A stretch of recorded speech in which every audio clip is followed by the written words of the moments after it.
Hi, Michael here. Look at this stone. Yes, this giant stone. Now, you might be wondering, how on earth can a rock like this teach us a lesson about money? Well, this one can. It might be taller than you, heavier than your car, and yet for hundreds of years, regular people actually used it as money. That's right. Ordinary folks trading with boulders like this. And no, they weren't hauling it around on trucks. The way it worked was a little different from what you'd imagine. Sounds ridiculous, right? But stick around, because this strange story of giant stones will actually teach you everything you need to know about money. For now, let's take a step back. Why do we even need money in the first place? I mean, imagine trying to buy a house and paying with cows. Yeah, not very convenient. That's why humans invented something much simpler, a middleman of value. Something both sides agreed was worth trading. That thing is what we call money. But what we choose as money matters. For example, today our middleman is this flimsy little piece of paper. Yep, just paper.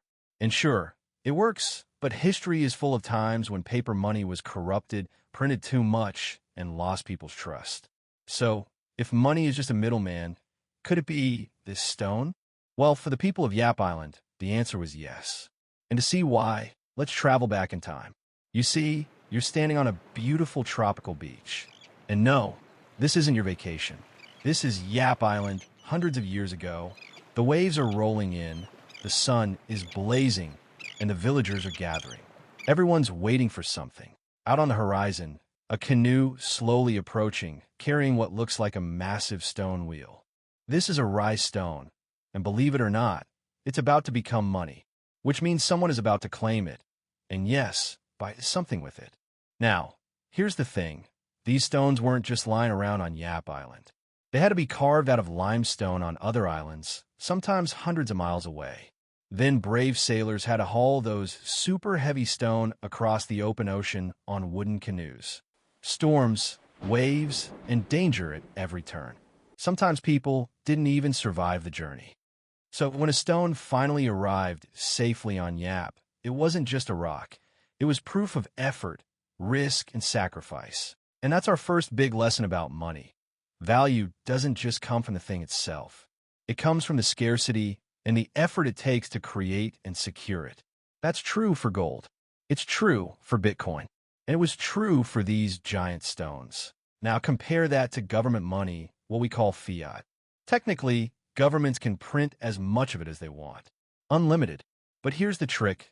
They still need you, yes you, and everyone around you. As long as governments can maintain the illusion of scarcity and convince people that our money is valuable and not easy to get, the system works. In fact, the existence of poverty itself almost works as proof of that scarcity. And of course, they have plenty of ways to make you chase after it. The game is set up so you're always running after their paper. But at its core, fiat money isn't truly rare. It can be created with the press of a keyboard, like I mentioned in my previous video. Because in the end, just like these giant stones, money is nothing more than a social agreement. Rice stones, at the end of the day, were just limestone. You couldn't eat them or use them as tools. Their value came only from a shared story that the community believed in. The best example, one of the biggest rice stones once fell into the ocean during transport. Nobody ever saw it again, but everyone on Yap still agreed it was money. The ownership of that invisible stone continued to be passed down, as if it were sitting right there on the island. It sounds crazy, but think about it. Our paper money today is just paper, or money on your bank is pure binary. They only work because all of us trust that someone else will accept them in exchange for real goods and services. That shared belief, that trust, is the foundation of every money system, whether it's a giant stone, silver or gold, a dollar bill, or numbers on a screen. Because in the end, money is really just an idea, a collective belief. And that means it doesn't have to exist in physical form at all. In fact, it's no surprise that about 92% of the world's money today exists only on computers, not as paper cash. And with most money already existing as digital numbers, what really matters isn't the physical object, it's the record of ownership. The rice stones worked exactly the same way. Remember the one at the bottom of the ocean? It was still money because the community remembered its story and who it belonged to. Ownership lived in collective memory, not in the stone itself. And when disputes came up, the islanders had their own process. The community would gather, elders and witnesses would retell the history of the stone, and whichever version was the most consistent and widely agreed upon became the official truth. In other words, the ledger wasn't carved in stone. It was carved in people's memory and secured by consensus. That's what gave it power. Modern banking works in a similar fashion. Your bank simply updates the numbers in its ledger. And Bitcoin takes this principle to the extreme. Every transaction is recorded publicly, in full view of the community. That transparency means anyone can verify the history of ownership, and the record itself becomes the source of trust. And when the record is clear and transparent, a central authority isn't that important anymore. You don't actually need a bank to tell you who owns what. And honestly, sometimes that's a good thing, because history shows us what happens when too much power over money sits in one place. Governments print like there's no tomorrow, banks gamble with other people's savings, and when it all goes wrong, guess who pays for the mess? Spoiler, it's never the bankers. That's why decentralization matters. On Yap Island, there was no central bank or government mint. The community itself decided, through consensus, who owned what. I guess that's what makes Bitcoin such a trend today. Instead of one big boss keeping the books, it borrows the same idea. Thousands of computers all over the world keep copies of the ledger and constantly check each other, just like villagers on the beach. Decentralization isn't just a technical detail. It's a shift in power. It shows that a financial system can survive and even thrive without a central authority pulling the strings.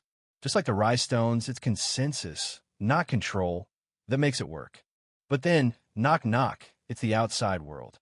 With guns, giant ships, and their own shiny money. And instead of ignoring the stones, colonizers even marked giant rhinestones with black crosses to confiscate them, turning the islanders' own money into a tool of control. At first, the old consensus held. Everyone still respected the stones. Even the outsiders had to play along. But little by little, new money crept in. It was easier for paying taxes, for trading with foreigners, for fueling a modern economy. You see, the lesson here is that there are three pillars that make something work as a currency. If even one of those pillars falls, the whole system can collapse. Rhinestones nailed the scarcity pillar. They were rare, and even when colonizers tried carving new ones with fancy tools, the islanders just laughed, because the value wasn't in the rock itself. It was in the sweat and stories of the native people behind it.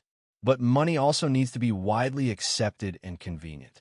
And that's where things fell apart. It worked fine on a tiny island where everyone knew each other. But once trading with the outside world started, it didn't exactly scream user-friendly. Imagine a Yap Islander trying to buy, I don't know, a hamburger in America, and having to explain to the cashier, "Don't worry, I've got a giant stone back home." Well, actually, it's under the ocean, but trust me, it's mine. Not the smoothest transaction, right? And so the rhinestones slowly shifted from everyday currency into cultural treasures, used for weddings, dowries, and rituals, while cash took over daily life. Yet their story leaves us with a clear reminder. Money is powerful, but only as long as it rests on all three pillars. Lose one, and even the mightiest currency can crumble. Rhinestones not only stand today as a cultural icon, but also as a friendly reminder of what money really is. And hey, if a giant rock can teach you economics, then surely you can smash that like button and subscribe. Think of it as carving your own little rhinestone on this channel.